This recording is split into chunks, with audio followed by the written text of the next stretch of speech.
Hey everyone, welcome back to my channel. Have you ever had one of those days where everything just goes wrong? The car breaks down, the boiler gives up, or you get an unexpected medical bill. Life has a funny way of throwing curveballs when we least expect them, and usually they come with a hefty price tag. What if I told you there's a financial superhero cape you can wear to protect yourself from these unexpected blows? It's called an emergency fund, and today we're going to build yours from the ground up, step by step. Stick around, because this could be the most important financial decision you ever make. So, what exactly is an emergency fund? Think of it as your personal financial safety net. It's a stash of cash set aside specifically for those uh-oh moments in life. This isn't your vacation fund or your new phone fund. This is strictly for true emergencies like a job loss, urgent home repairs, or a medical crisis. The goal is to have enough money to cover your essential living expenses, without having to go into debt or sell your investments at the worst possible time. Alright, let's get down to the big question. How much do you actually need? The classic rule of thumb is to have 3 to 6 months worth of essential living expenses saved. Now, essential is the key word here. We're not talking about your daily latte or your streaming subscriptions. We're talking about the non-negotiables, your rent or mortgage, utilities, groceries, transportation, and insurance payments. To figure out your magic number, take a look at your bank statements from the last few months. Add up all those essential costs for 1 month. That's your monthly target. Now multiply that number by 3 and then by 6. This gives you your savings range. If you're single with a stable job, 3 months might be enough. If you have a family, are self-employed, or have a variable income, aiming for 6 months or even more provides a much more comfortable cushion. I know what you're thinking, 3 to 6 months worth of expenses sounds like a mountain. It can feel overwhelming, but remember, every journey starts with a single step. The most important thing is just to start. Don't let the final goal paralyze you. Even having $500 or $1,000 set aside can be a game changer when a small emergency pops up. It can be the difference between a minor inconvenience and a major financial crisis. So let's start small. Your first mission, should you choose to accept it. How do we find the money to start building this fund? Let's become financial detectives and look for extra cash. The first place to check is your budget. If you don't have one, now is the perfect time to create one. Track your income and expenses for a month. You'll likely be surprised where your money is going. Can you cut back on eating out? Cancel unused subscriptions? Or find a cheaper cell phone plan? Every little bit counts. Redirect that saved money directly into your emergency fund. Another powerful strategy is to automate your savings. This is my absolute favorite tip because it works without you even thinking about it. Set up an automatic transfer from your checking account to your savings account for every payday. It could be $25, $50, $100, whatever you can afford.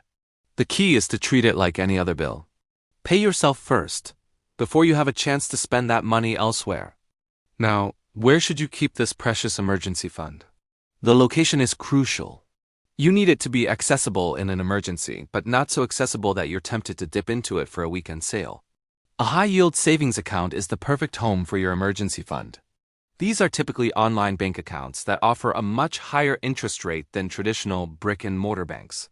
This means your money is actually growing and fighting against inflation while it sits there waiting to save the day. The key is to keep it separate from your everyday checking account. If the money is in a different bank, it adds a small barrier. It might take a day or two to transfer, which is just enough time to ask yourself, is this a true emergency or just a want?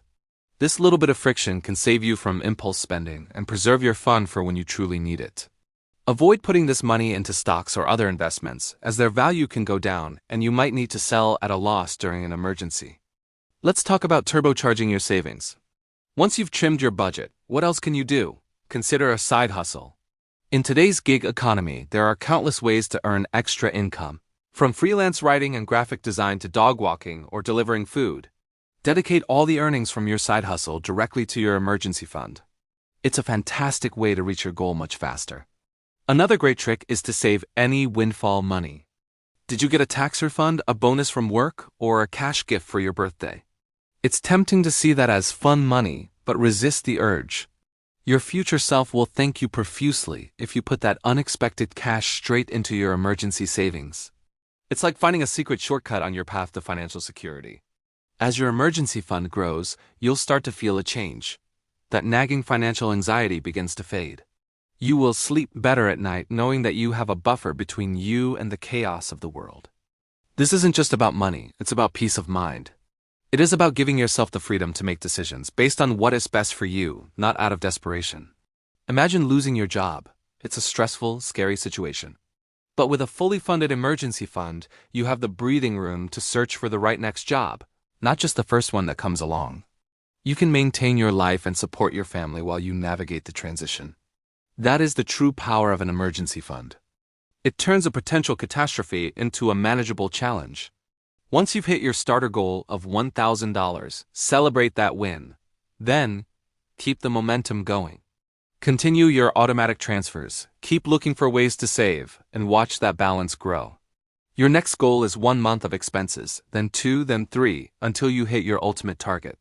It's a marathon, not a sprint, so be patient and consistent. And what happens if you have to use your emergency fund? Well, that's what it's there for.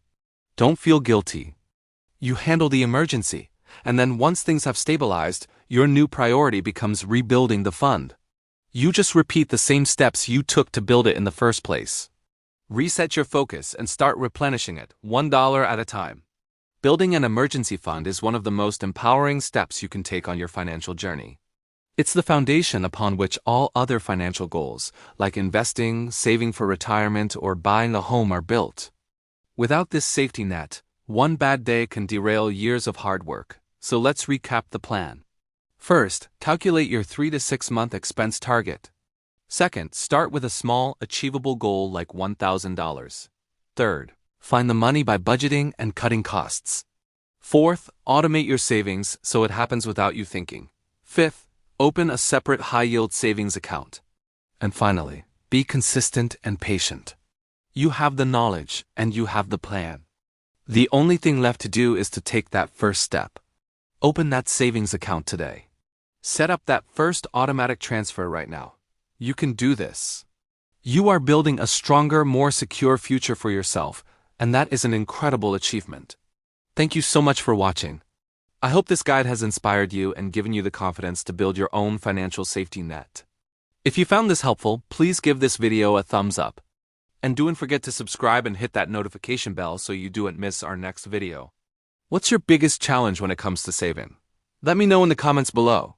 Stay safe and start saving. If this helped you fix one part of your finances, the next video will 10x your progress. Thanks again, and I'll see you in the next video.